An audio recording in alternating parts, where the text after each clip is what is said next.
사실 제가 처음에 받은 주제가 이원영 선생님의 항일투쟁 부분이었습니다. 어, 그 이제 역사학계에서는 이렇게 발표를 하거나 글을 쓸 때 뒤에 호칭을 대체로 생략을 하죠. 그래서 혹여나 제가 뒤에 호칭을 안 붙이더라도 좀 양해를 해주시기 바랍니다. 그런데 실제 이원영 이 목사님의 항일투쟁 부분은 기존에 밝혀져 있는 부분을 넘어서기가 상당히 어려운 측면이 있습니다. 그래서 주제를 받고 상당히 고민을 많이 했었고요. 그리고 그 고민 중에 그러면은 그 초기에 안동에서 그 기독교를 수용했던 분들 중에 독립운동했던 분들을 한번 살펴보자라고 해서 허락은 했습니다만 사실 거기에 미치질 못했습니다. 그래서 오늘은 지금까지 연구된 그 내용들을 중심으로 이야기를 하면서 몇 가지 그 문제 제기를 해보려고 합니다. 그래서 이 부분은 제가 앞으로 풀어야 될 숙제이기도 하고, 또 기존의 그 안동을 비롯한 특히 남자연 지사도 이 교회와 관련이 있는 인사인데요. 이분들이 그 독립운동사가 전체적인 어떤 맥락 속에서 가는 것이 아니라 신화처럼 이렇게 돼 있는 부분이 굉장히 많습니다. 그래서 그 주변에 있는 분들하고 연구를 함께 조금 진행하는 것이 앞으로 조금은 이분에 대한 어떤 실체를 좀 명확하게 파악하는 데 도움이 되겠다라는 그런 숙제를 제 스스로 한번 느꼈던 그런 기회가 되었습니다. 이 독립운동 부분에 대해서 이야기를 처음 듣는 분도 계실 것 같기도 하고, 또 혹여 관심 있는 분들은 뭐 저보다 더 잘 아실 분도 계실 것 같아요. 그렇긴 하지만 전체적인 흐름 속에서 이원영 목사님의 그 항일투쟁 부분에 대해서 제가 간략하게 15분 동안 말씀을 드리도록 하겠습니다. 이원영 선생님이 태어난 곳은 안동의 원촌이죠. 예전에는 원촌이라고 불렸고 지금은 원천입니다. 원천이죠. 예. 이 지역은 진성희 씨들이 오랫동안 세거했던 곳입니다. 그리고 이 항일투쟁기에 들어와서 이 지역은 전국의 어느 지역보다도 독립운동을 했던 분들이 굉장히 많은 지역입니다. 이원영 목사님 역시 그 영향 아래서 자랐을 것이라는 것은 우리가 충분히 가늠이 되는 이제 부분이죠. 뭐 당연한 이야기겠지만은 유년기에는 어른들이 했던 이 유학을 공부하면서 자랐고요. 그리고 1909년 무렵에 토계리에 설립되었던 이 보문의숙에서 수학을 하게 됩니다. 근데 이제 최근에 연구 성과 중에서 이 보문의숙에 대한 부분이 조금 더 상세하게 밝혀졌는데요. 이 보문의숙에 관여했던 이 강사들이 부포마을에, 예안 부포마을의 이동화라는 분과 상당히 연결성이 강한 것 같습니다.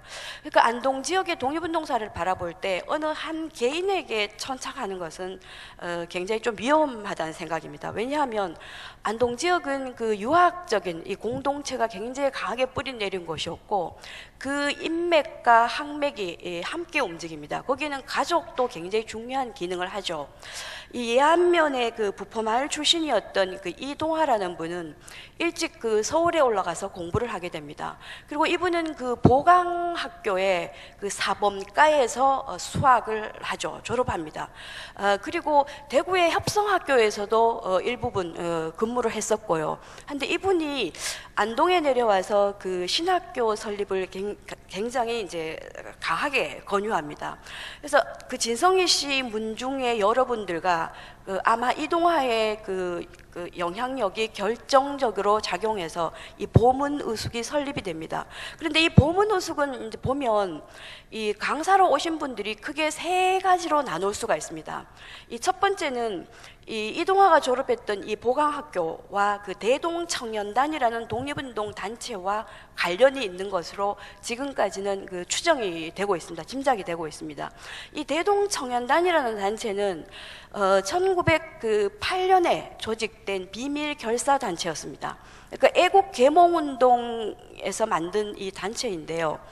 이 애국 계몽운동 계열은 애국 계몽운동 계열의 단체 중에서 대표적인 것이 신민회, 대한협회 이런 단체들이 있습니다. 이 대동청년단은 이들 단체들보다도 굉장히 좀 그 행동성이 강했던 이런 단체라고 말씀드릴 수가 있고, 실제 그 교사로 활동했던, 그러니까 이원영이 이 학교에 다녔을 때 1910년에 교사로 활동했던 이 이동하라는 분은 이 대동청년단에 소속이 되었던 분들입니다.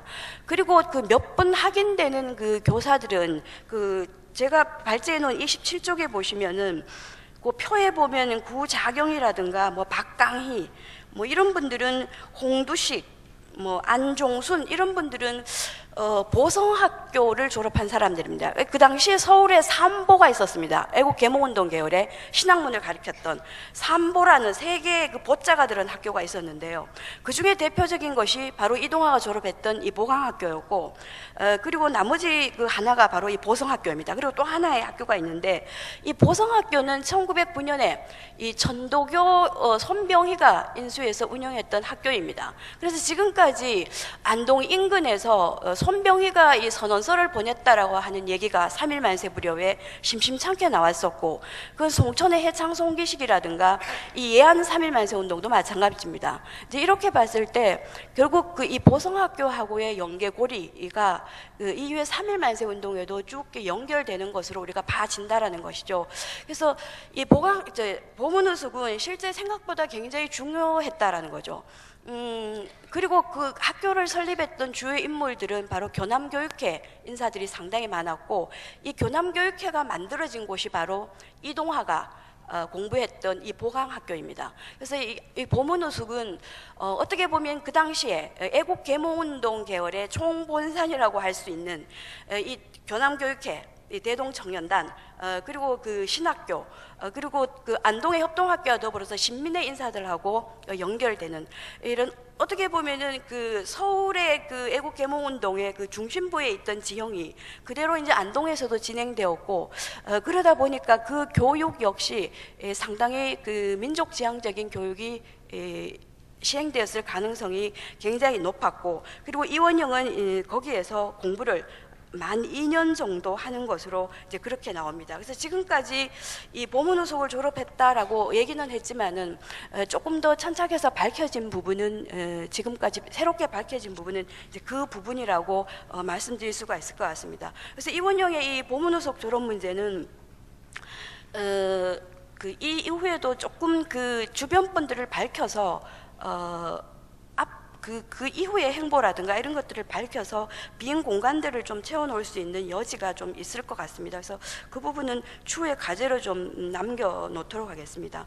그리고 이 보문우숙하고 관련된 이 교재들은 그 이미국 선생님께서 충분히 이미 밝힌 바가 있기 때문에 저는 더 이상은 말씀을 안 드리겠고, 다만 특이한 것이 이 보문우숙의 교재로 쓰였던 것이 이원영 목사님이 졸업한 이후 같은데요. 이거는 이 3.1 신고라는 대종교 계통의 책이 있습니다. 그래서 어떻게 보면 우리가 지금 굉장히 그 시대를 바라보면서 굉장히 좀 꽉 막아놓고 바라보고 있다는 생각이 많이 들어요. 그러니까 1900년대에 들어서면서 민족은 굉장히 그 바람 앞에 등불 같았고, 또 어떻게든지 그걸 지키려고 했던 사람들의 여러 가지 그 행보 속에서 사실 그 대종교 교통도 그렇고 천도교도 그렇고, 특히 또 안동 지역에서는 기독교를 굉장히 빨리 수용했던 분 중에 한 분이 바로 석주 이상영의 동생 이상동이라는 분이 있습니다. 이분은 1906년에 이미 그 마가복음서를 구해서 보고 기독교를 수용하죠. 그리고 1909년에 영양으로 들어갔고 10년에 자기 집에서 70여 명의 교인들을 모아서 이 예배를 봅니다. 그리고 11년에 이제 본격적으로 거기에서 교회를 설립하는데요. 어떻게 보면 이 무렵이 그 안동의 어떤 유학적 지형뿐만 아니라 굉장히 다양한 종교들이 막 들어오는 시점이었고, 지식인들이, 이 선비들이 관심을 가지고 자신들의 길을 선택해가는 이런 굉장히 다양성이 있었던 시대가 바로 이 시기가 아니었나라는 생각을 해봅니다. 그리고 이원영 목사님은 그 사이에서 이 신학문의 세례를 받으면서 이제 공부를 하기 시작했죠. 그리고 이분은 그 이후에 그 자료상으로 이름이 드러나지 않습니다. 그리고 한 그 9, 7년 뒤에 훌쩍 이제 3.1 만세 운동에 참여한 것으로 이렇게 자료가 나오는데요. 아마 그 사이에도 뭔가는 했을 것이라는 것이 저의 생각입니다. 그리고 이 지역은, 예안 지역은 1915년에 강복회의 중심지였습니다. 그러니까 1915년에 대구에서 조직되었던 그 강복회라는 비밀 결사 단체가 움직이는데 이 예안 지역은 굉장히 중요했습니다. 왜냐하면 총사령이었던 이 박상진이 이곳을 굉장히 자주 드나들었고, 특히 그 향산 이만도 집에서 여러 차례 숨어 있기도 했습니다. 그랬기 때문에 그와 관련된 어떤 그 자금 모집, 이런 일련의 일들이 이루어졌을 가능성이 상당히 높고, 제가 최근에 이제 부포마을 출신의 이원혁이라는 그 글을 쓰면서 19년 무렵에 실제 대한민국 임시정부가 수립되고 만주에서도 굉장히 활기가 타오르면서 대한독립청년단이라는 조직을 만드는데 진성희 씨 문중에서 상당한 자금을 댔다라는 자료가 있었던 것을 우리가 미처 발견을 못한 거겠죠. 그 자료를 봤을 때 이 시기에 그 군자금 지원과 관련된 독립운동 자금 지원과 관련되어서 진성희 씨 문중들이 상당히 기여를 했을 가능성이 높다. 거기에 실제 이제 부포마을의 이기호라든가 뭐 이원혁, 여러 이시분들의 이름이 등장합니다. 그래서 이제 그런 부분들은 주변 인물들을 좀 밝혀서 이분에 대한 내용을 조금 충분히 할 필요가 있겠다라는 과제를 좀 남겨놓겠습니다. 그리고 이분은 3.1 만세 부분은 누구나 다 잘 아시는 이 부분이라서 이 예안면 3.1 만세는 두 차례에 걸쳐서 일어났죠. 두 차례에 걸쳐서 일어났고, 이 두 차례에 걸쳐서 그 17일과 23일에 그 22일이죠. 17일과 22일에 일어나는데 이원영 목사님은 그 17일에 3.1 만세 운동에 참여합니다. 이때도 그 3.1 만세 운동에 참여하는 그 사람들을 보면 그 교회 쪽하고 또 유림들, 면사무소 공무원들이 그 세 쪽에서 3.1 만세 운동을 함께 준비를 했고, 거기에 이원영 목사님이 참여를 해서 결국 그 1년에 이제 옥고를 지르게 됩니다. 그리고 이분은 이 법정 투쟁을 계속하죠. 그러니까 그 3.1 만세 운동에 참여했던 분들이 그 형을 피하기 위해서 상소를 하거나 하신 분도 있겠지만 실제로 그것 자체도 큰 저항입니다. 그 일제가 내린 판결이 부당하다는 거죠. 왜냐하면은 나는 이러이러한 취지에서 3.1 만세를 했는데 왜 너희들이 보안법 위반이라는 이걸 가지고 그 잣대를 가지고 나를 재단하느냐, 이겁니다. 그래서 항고를 하고 또 상소를 하고 이런 부분들은, 상고를 하고 이런 부분들은 또 하나의 강력한 그 법정 투쟁이다, 저항이다라고 봐줘야 되고, 이분이 그 투쟁하는 가운데 왜 내가 3.1 만세 운동을 했는지라는 부분에 대해서는 30쪽에 제가 그 인용문으로 그 내놓았습니다. 이 부분은 뭐 일찍이 이민국 선생님도 말씀을 하셨던 부분이기도 합니다. 그리고 그 이후에 이분의 행보는 감옥에서 기독교를 수용하게 되는 것이죠. 그 기독교를 수용하는데 굉장히 큰 영향력을 미쳤던 분이 바로 이 이상동이라는 분이었고, 이 1919년 3.1 만세 무렵은 기독교인들이 그 3.1 만세 운동에 대거 참여하기도 하고 하면서 또 한 번에 활기를 띠는, 그러니까 독립운동사 전체에도 활기를 띠지만은 이 기독교계도 순환을 겪기도 합니다만 또 한 차례 활기를 띠는 그런 모습도 보이는 것 같습니다. 기독교를 받아들인 이후에 이분은 그 섬청교회 설립에 상당히 노력을 하죠. 이제 그것 자체가 굉장한 이제 고난의 시작이었다고 말씀을 드릴 수가 있을 것 같습니다. 시간이 없기 때문에 이 부분은 잘 알기 때문에 그냥 넘어가겠습니다. 그리고 31쪽에 보시면은 31쪽이 33쪽입니다. 그래서 그 목회자가 되어서 농촌 계몽운동에 나서는데요. 1926년 평양 그 장로회 신학교 입학하시죠. 그리고 30년에 이제 졸업을 하십니다. 그리고 그 최근에 그 백강일기가 번역이 되어 나왔죠. 몇 년 전에 나오면서 이분이 31년에, 그러니까 30년에 평양 신학교를 졸업하시고 31년에 다시 이 백강 선생님하고 이분 갑자기 이름이 생각이 안 나네. 이운영이죠. 이운영. 예. 이분하고 다시 섬총교회 설립에 애쓰는 그런 장면들이 이제 새롭게 조금 추가될 수가 있을 것 같습니다. 그리고 이 시기에 눈여겨볼 만한 것은 역시 농촌 이 계몽운동입니다. 이 당시 한국의 농촌은 상당히 어렵습니다. 왜냐하면 일제 지주 중심의 정책에 따라서 한국의 농촌은 극빈농이 상당히 많았고, 물론 그 전에서 뭐 잘 살았던 건 아닙니다만, 이게 이제 계층 분화가 심화되면서 이 농촌이 굉장히 어려운 상황이었습니다. 그래서 굉장히 많은 사람들이 살 길을 찾아서 일본이나 만주로 떠나는 것이 그 형편이었고, 그러다 보니까 실제 계몽운동 단계에서 백성들을 교육하고 했던 이런 1910년에 이전의 상황들이 혹은 1910년대까지 그런 상황들을 이어갈 수 없는 그런 형편이었죠, 이 사회가. 네, 그런 측면에 있어서 이원영 목사가 했던 이 계몽운동은 그 당시에 어떤 사회운동으로서 충분한 의의를 가지고 있다라는 생각을 해봅니다. 그런데 실제 이 농촌 계몽운동은 32년부터 시작된 일제의 농업진흥정책, 농업진흥정책으로 이게 상당히 이제 희석이 돼요. 그러니까 간변화되어 가는 것이죠. 그렇기 때문에 32년부터 희석이 되어 가긴 합니다만 30년대 중반까지도 이 교회 쪽에 이 농촌진흥운동은 꾸준히 진행되는 것을 볼 수가 있고, 이것은 그 시기에 나름대로 의미를 지닌다고 말씀드릴 수가 있을 것 같습니다. 그리고 일제 민족 말살 정책에 맞서다, 이 부분은 이 목사님도 얘기를 하셨고 하기 때문에 제가 특별히 말씀은 드리지 않겠습니다. 다만 조금 제가 지금까지 드린 말씀을 이제 요약해 드리자면, 이원영 목사님의 항일 투쟁 부분은 주로 이제 계몽운동의 세례를 받았고, 그리고 19년 3.1 만세 운동에 참여했고, 그리고 민족 말살 정책에 이제 맞섰다는 것으로 세 가지로 이제 정리가 됩니다. 근데 이 부분에 있어서 간과할 수 없는 것이, 일제강점하에 많은 종교들이 있었습니다.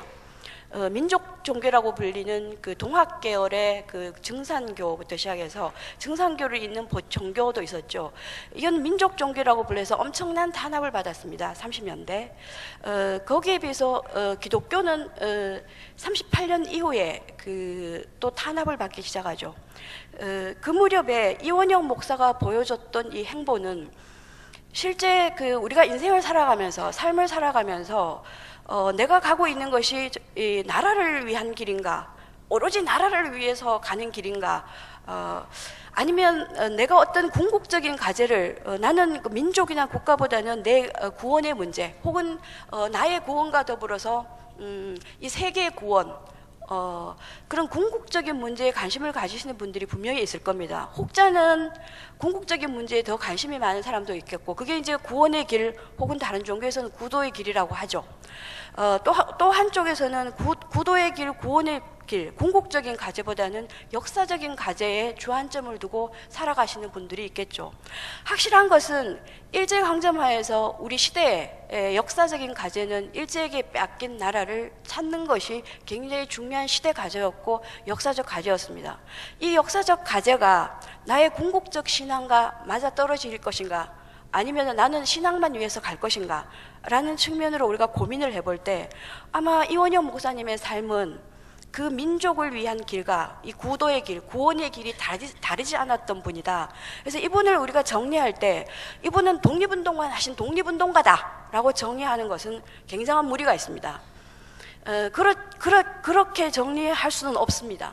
그러나 적어도 이분은 신앙의 길과 그 궁극적 차원의 길과 이 민족을 위한 길이 절대 다르지 않았고, 그리고 그 고민 끝에 그분이 보여줬던 삶은 굉장히 순교자적 삶이었고, 이 부분은 향산 이만도 선생님이 보여줬던 자기가 종지로 삼았던 유학이 나라가 무너졌을 때, 땅에 떨어졌을 때 내가 도저히 살 수 없다라는 믿음, 그 신념과 결코 무관하지 않다고 생각합니다. 그런 측면에 있어서 저는 미국 목사님이 붙였던 선비 목사라는 그 제목에 상당 부분 동감을 하면서, 다만 그게 신앙의 길과도 민족을 구하는 길과도 다르지 않았던 이분의 삶이야말로 우리가 앞으로 지향해야 될 것이 아닌가.